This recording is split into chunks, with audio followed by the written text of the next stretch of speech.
오늘 예배에 나오신 한 분 한 분의 삶 속에 하나님의 평강이 넘쳐나기를 주님의 이름으로 축원합니다. 옆에 분 바라보시면서 인사 나누시겠습니다. 샬롬 인사하겠습니다. 샬롬. 샬롬. 성경에서 하나님과 하나님의 성전을 가장 사랑했던 사람은 바로 오늘 본문의 배경이 되기도 한 다윗입니다.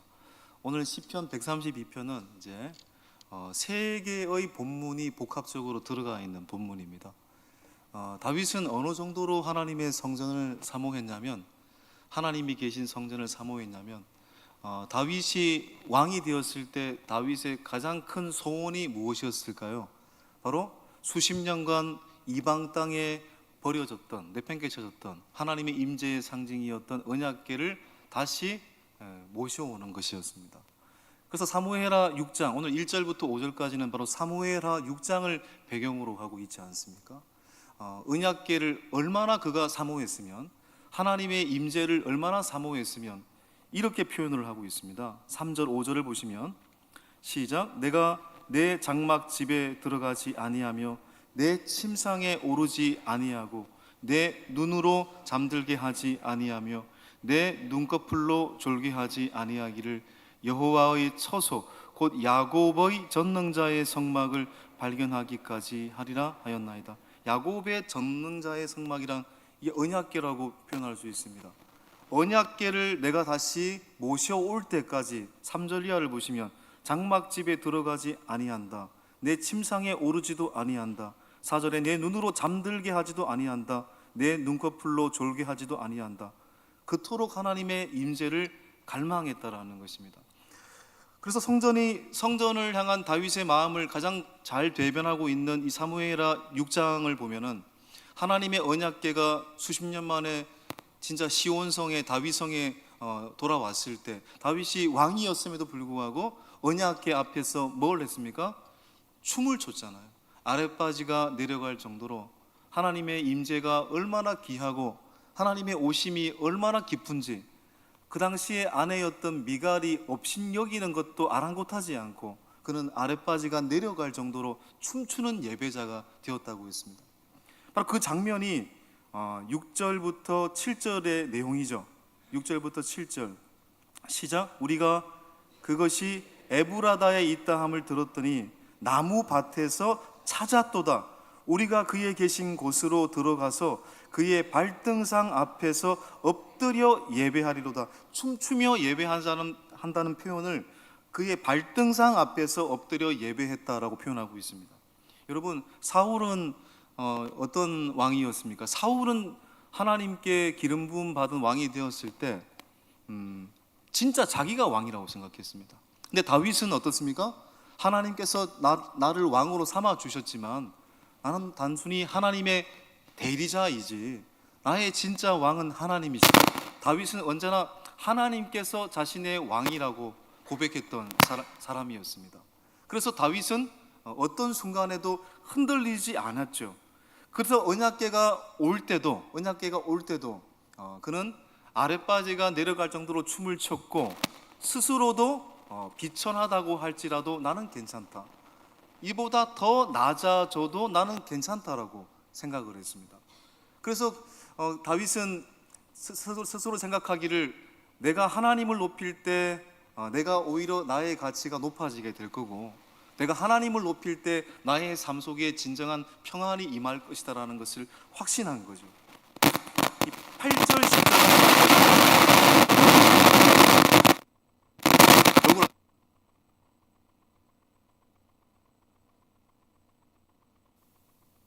문제가 좀 있는 것 같습니다. 이 8절 10절은 솔로몬이 여러분 솔로몬의 그 노래거든요. 솔로몬이 7년 동안 하나님의 성전을 짓고 나서 지금 보시면은 성전 봉헌식을 할 때 아버지 다윗의 마음으로 기도한 겁니다. 자, 8절 10절을 볼까요? 시작. 여호와여 일어나사 주의 권능의 계와 함께 평안한 곳으로 들어가소서. 주의 제사장들은 의를 옷 입고 주의 성도들은 즐거이 외칠지어다. 주의 종 다윗을 위하여 주의 기름 부음 받은 자의 얼굴을 외면하지 마옵소서. 하나님의 성전을 향한 다윗의 마음이 지금 그의 아들 솔로몬에게 지금 전이가 되고 있다는 것을 알게 됩니다. 그리고 11절부터 18절까지는요, 하나님과 하나님의 성전을 사모한 다윗의 왕위가 견고하게 될 것이다. 그리고 다윗의 계보 속에서 메시아가 나오게 될 것이다. 이게 바로 11절부터 18절까지의 내용입니다. 자세히 보시면 11절에서는 하나님께서 다윗의 계보 속에 왕이 나게 하실 것이다. 12절 보시면 다윗의 후손들이 하나님의 언약을 지키면 그 나라가 영원하게 될 것이고, 13절 14절에 하나님께서 시온에 영원히 거하실 것이고, 15절에 먹을 것이 풍족하게 될 것이고, 16절에 예배와 찬양이 거치지 않게 될 것이고, 17절 18절에 다윗의 후손으로 만왕의 왕이신 메시아가 나게 될 것이다라고 지금 약속하고 있죠. 그러니까 사실은 이것이 어떻게 됐습니까? 실제가 되었잖아요. 여러분, 그런 의미에서 다윗처럼 성전을 사모하는 사람이 복된 사람인 것입니다. 그런데 알고 보면 우리가 다윗보다 더 복된 사람이에요. 우리가 더 복된 사람. 왜 그럴까요? 자, 보세요. 17절 18절.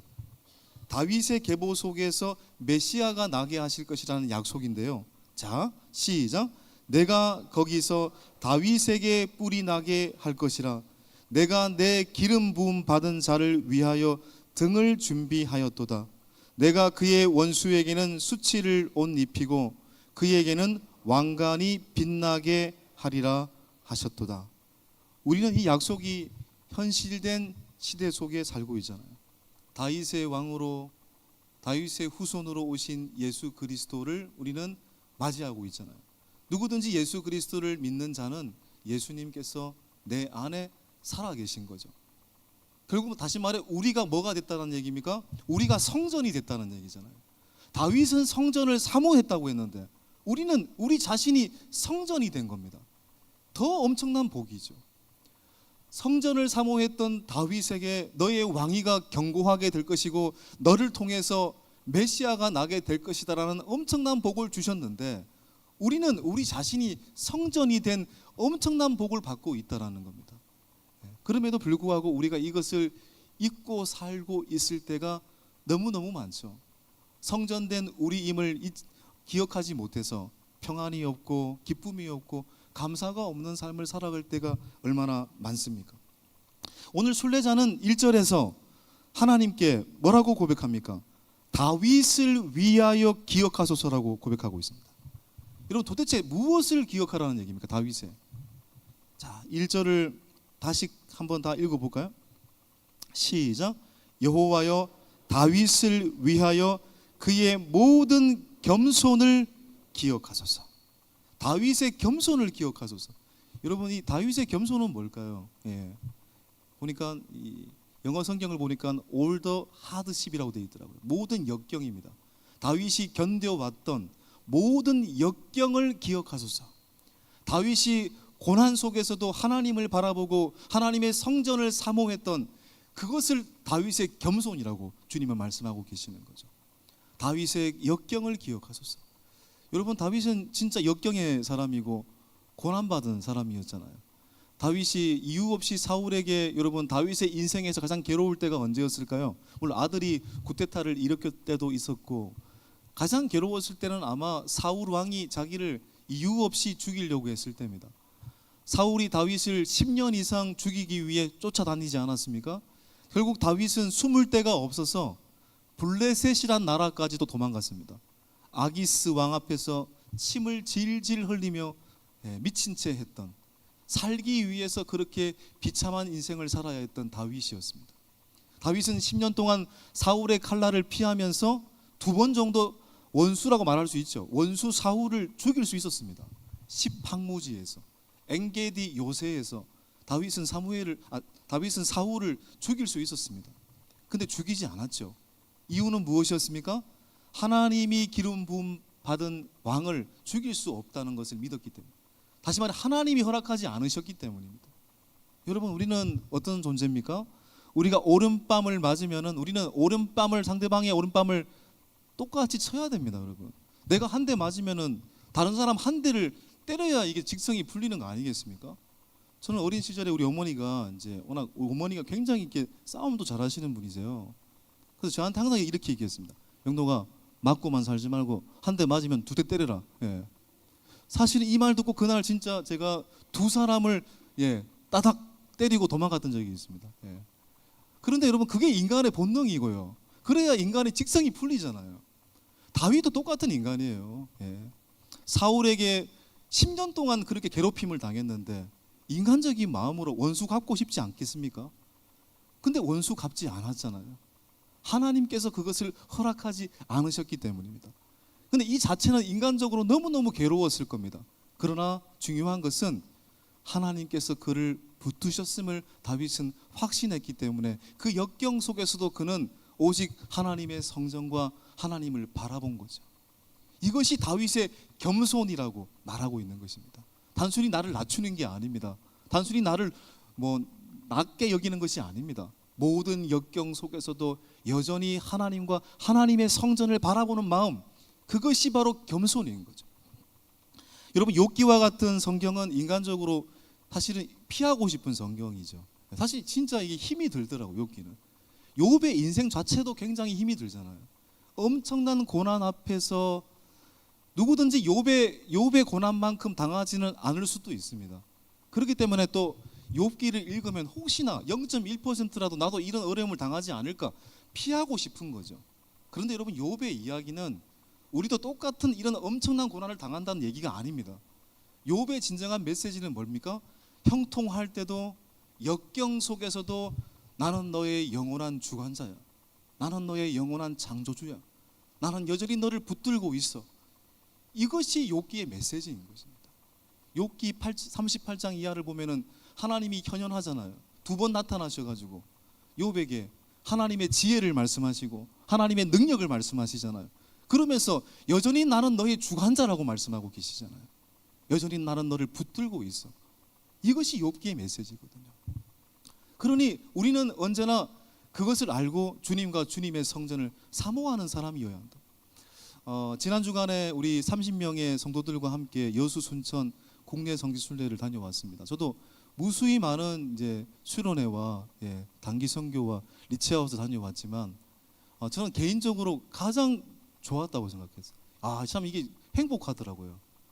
1박 2일 동안 빡빡한 일정이었지만 이 여수에서 순천에서는 우리 믿음의 이 선교사님들의 어떤 발자취, 늘 제가 말씀드리지만은 이 미개했던 나라에 계몽했던 지식으로, 영적인 지식으로, 신앙으로 계몽했던 선교사들의 헌신을 우리가 묵상할 수 있었습니다. 그들이 없었다면 학교가 세워지지도 않았을 것이고 교회도 세워지지 않았을 것이고 여러분 병원도 세워지지 않았을 것입니다. 그들의 헌신을 생각할 때 우리는 감사하지 않을 수가 없죠. 여수에서는 여러분들 알다시피 소장원 목사님이 나한 자를 섬겼던 애양원 교회를 방문했습니다. 애양원 교회에서 소장원 목사님이 나한 자를 향해서 흔들리지 않는 섬김으로 섬겼던 그 섬김의 모습도 울림이 되었지만 여러분도 알다시피 소장원 목사님에게는 동인 동신이라는 친아들이 있었습니다. 사랑하는 동인 동신이란 친아들이 어느 날 자윅 청년이었던 안재선에게 의해 총살을 당하잖아요. 그런데 놀라운 사실은 자기 아들 동인 동신을 죽였던 그 안재선을 손양원 목사님은 용서했을 뿐만 아니라 양아들로 삼습니다. 이걸 다 아는 내용인데 실제로 가서 설명을 들으니까 더 믿기지 않는 이야기인 것처럼 느껴졌습니다. 근데 이유는 하나였습니다. 어떻게 그것이 가능했을까? 내 원수를 사랑하라는 주님의 말씀을 따랐기 때문입니다. 주님이 나를 사랑하셨고 그러기에 너는 내 원수를 사랑하라, 그 말씀 한 절 붙들고 손양원 목사님은 원수를 사랑한 겁니다. 여러분 동인 동신의 장례식 때 손양원 목사님은 슬퍼하지 않았습니다. 오히려 9가지 감사를 하나님께 드렸거든요. 내용은 이런 내용입니다. 나 같은 죄인의 혈통에서 순교의 자식들이 나오게 하셨으니 하나님 감사합니다. 허다한 많은 성도 중에 어찌 이런 보배들을 주께서 하필 내게 맡겨주셨는지 그 점 또한 주님 감사합니다. 삼남 삼녀 중에서도 가장 아름다운 두 아들 장자와 차자를 바치게 된 나의 축복을 하나님 감사합니다. 하나들의 순교도 귀하다 하거늘 하물며 두 아들의 순교이리요 하나님 감사합니다. 예수 믿다가 누워 죽는 것도 큰 복이라 하거늘 하물며 전도하다 총살 순교당함이리요 하나님 감사합니다. 미국 유학 가려고 준비하던 내 아들 미국보다 더 좋은 천국에 갔으니 내 마음이 안심되어 하나님 감사합니다. 나의 사랑하는 두 아들을 총살한 원수를 회개시켜 내 아들 삼고자 하는 사랑의 마음을 주신 하나님 감사합니다. 내 두 아들의 순교로 말미암아 무수한 천국의 아들들이 생길 것이 믿어지니 우리 하나님 감사합니다. 이 같은 역경 중에서도 이상 8가지 진리와 하나님 사랑을 찾는 기쁜 마음, 여유 있는 믿음 주신 우리 주 예수 그리스도께 감사합니다. 우리가 문자적으로 똑같이 할 수는 없겠지만 이 주님의 마음은 회복해야 되는 것입니다. 손양곤 목사님이 가졌던 마음과 오늘 다윗이 가졌던 마음은 동일한 마음입니다. 역경 속에서도 여전히 주님의 사랑을 알고 그 주님을 더욱 사랑합니다. 다윗이 가졌던 그 겸손이 우리 가운데 회복되는 은혜가 있기를 간절히 소망합니다. 형통할 때나 형통하지 않을 때나 주님과 주님의 성전을 사모했던 다윗의 겸손의 마음이 우리 가운데 회복되어야 될 줄 믿습니다. 여러분, 다윗처럼 모든 역경 속에서 주님을 사모하는 사람은 우리는 특별한 사람이라고 생각할 겁니다. 여러분, 그렇지 않습니다. 만일 다윗은 특별한 사람이고 손양곤 목사님도 특별한 사람이고 우리는 절대로 그런 사람이 될 수가 없어, 그러면 이 설교는 의미가 없습니다. 여러분, 세상에 무수한 좋은 강의, 좋은 여러분 강연 더 많죠. 세상적으로 보면은 더 좋은 강연이 더 많습니다. 그러나 그럼에도 불구하고 우리가 이 자리에서 하나님의 말씀을 듣는 이유는 단 한 가지입니다. 주님의 마음을 품는 것, 주님의 마음을 배워가는 것. 그래서 이 세상 속에서 주님의 사랑을 내가 있는 삶의 자리에서 실천해내는 것, 그거 아니겠습니까? 특별한 게 아닙니다. 우리도 주님의 마음을 가질 수 있는 것입니다. 누구든지 이곳에 있는 분들은 주님을 사모하는 마음이 있는 것입니다. 그것이 작거나 적거나 크나의 차이일 뿐 누구든지 주님의 성전과 주님을 사랑하는 마음이 존재하고 있습니다. 가장 강력한 증거가 뭔지 아십니까? 이 자리에 왔다는 거잖아요. 이 자리에 왔다는 것보다 가장 강력한 증거가 어디 있습니까? 물론 집에서 밥을 안 준다 그래가지고 끌려온 분도 계실 테고, 뭐 강제로 끌려온 분도 계실 테고, 결혼할 때 반드시 교회를 나가야 된다 계약서를 써가지고 오신 분도 계실 테고, 그래도 내 발이 여기 왔잖아요. 0.1%라도 내 발이 움직였잖아요. 이것이 주님과 주님의 성전을 사모한다는 가장 강력한 증거죠. 여러분, 포도 열매가 갓 맺은 포도 열매나 탐스럽게 열린 포도 열매나 매 한 가지 포도 열매잖아요. 정도의 차이가 있을 뿐, 단지 내가 주님의 성전이라는 것을 확실하게 깨닫지 못했을 뿐 우리는 주님의 성전인 것입니다. 여러분, 저와 여러분 안에 주님을 사모하는 마음이 있다라는 것을 확신하기를 간절히 소망합니다. 그리고 그 작은 마음이 있다면 그것을 소중히 여기셔야 되는 것입니다. 여러분, 우리가 혼자 있을 때가 언젠가는 오잖아요. 나를 다 떠날 때가 언젠가는 오잖아요. 내 옆에 있는 배우자, 나를 사랑하는 사람들 천년 만년 있는 게 아니잖아요. 때로는 인간은 나를 덩지고 갈 수도 있는 거잖아요. 그런데 우리 주님은 뭐라고 말씀하셨습니까? 내가 세상 끝날까지 너희와 항상 함께 있으리라.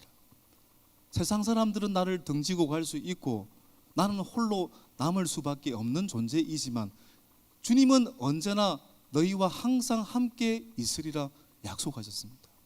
그러니 우리는 오늘 또 주님과 주님의 성전을 사모해야 되는 거죠. 여러분, 이 다윗이 특별한 사람이어서 하나님과 특별한 교제를 나눈 것이 아니잖아요. 다윗은 어린 시절부터 목동이었고 외롭게 그 들판에서 매일 밤을 지새야 했던 사람이었습니다. 언제 맹수에게 뜯김을 당해가지고 죽을지도 모르는 위협의 상황 속에도 있었습니다. 그러나 다윗은 지난주에도 말씀을 드렸던 것처럼 여호와는 나의 목자시니 내게 부족함이 없으리로다. 사자와 곰과 싸워야 될 때도 있었으나 다윗은 언제나 그 들판에서 목동을 돌보는 그 들판에서 어떤 마음을 품었을까요? 항상 이런 마음을 품었어요. 시편 16편 8절입니다. 시작. 내가 여호와를 항상 내 앞에 모시며 그가 나의 오른쪽에 계심으로 내가 흔들리지 아니하리로다. 아멘. 시편 150편 중에 73개를 다윗이 썼거든요. 근데 다윗의 시편은 다 이런 마음이 들어가 있어요. 항상 내 앞에 하나님을 모신대요. 항상 하나님을 매일매일 내가 모시고 살고 있대요. 매일매일 주님을 사랑하고 있대요. 여러분, 이것이 다윗이 하나님을 향해 가졌던 마음이고, 그러기 때문에 하나님이 다윗을 특별하게 사랑하신 겁니다. 다윗이 얼마나 큰 죄인입니까? 어떻게 보면 다윗도 흔들렸잖아요. 여러분 알다시피 다윗도 얼마나 많이 흔들렸습니까? 간음죄를 저질렀죠. 살인죄를 저질렀죠. 여러분, 모세는 얼마나 소심한 사람입니까? 모세도 흔들렸습니다. 나는 지도자가 될 수 없다고 했잖아요. 나는 입이 뻣뻣하고 혀가 둔한 자입니다. 보낼 만한 자를 보내십시오라고 발을 빼려고 했던 사람이었습니다. 아브라함은 또 어떻습니까? 자기의 아내를 누이라고 2번이나 속였던 사람입니다. 욥도 마찬가지예요. 욥도 욥기를 읽어 나가면 자기도 모르게 자기 의의를 드러내거든요. 내가 이렇게 의로운데 왜 이렇게 고난을 받아야 되냐고 하나님께 불평을 하잖아요. 성경의 사람들도 흔들렸습니다. 그러나 하나님은 그걸 보신 게 아니죠. 그럼에도 불구하고 주님을 사랑하고 매일매일 내 앞에 모시기를 원했던 다윗과 같은 그 마음을 주님께서는 보신 겁니다. 유명한 일리아드 오디세이아라는 글에 이 오디세우스라는 세이렌의 유혹이라는 이야기가 있습니다. 제가 심야기도 때 몇 달 전에 이야기를 한 이야기인데, 세이렌의 유혹. 트로이 전쟁에서 오디세우스라는 사람이 전쟁에서 이기고 이제 집으로 기항을 하는 중이었습니다. 배를 타고. 근데 배를 타고 기항을 하는데 세이렌의 그 정령을 통과해야 됐습니다. 근데 누구든지 세이렌의 노래 소리를 듣고 살아난 사람이 없었어요. 세이렌의 노래 소리가 얼마나 달콤한지 그 노래 소리에 가까이 가면 전부 다 죽는 겁니다. 오디세우스도 알고 있었어요. 세이렌의 그 정령을 그냥 스쳐 지나가야 된다는 것을 알고 있었습니다. 그럼에도 불구하고 두려운 마음이 있었지만 그 세이렌의 노래 소리가 너무너무 듣고 싶어가지고 두렵지만 가고 싶었어요.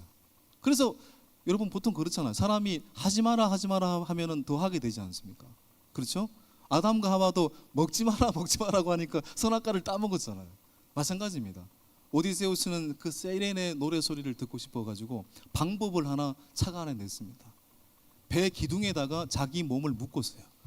부하들한테 내 몸을 배 기둥에다가 묶어라. 그래서 기는 세이렌의 노래 소리를 들으면서 내 몸은 움직이지 않도록 묶어달라고 했습니다. 자, 그렇게 해서 결국 세이렌의 노래 소리를 듣고자 가까이에 갔는데 세이렌의 노래 소리는 생각보다 더 유혹적이었습니다. 더 치명적인 유혹으로 다가왔습니다.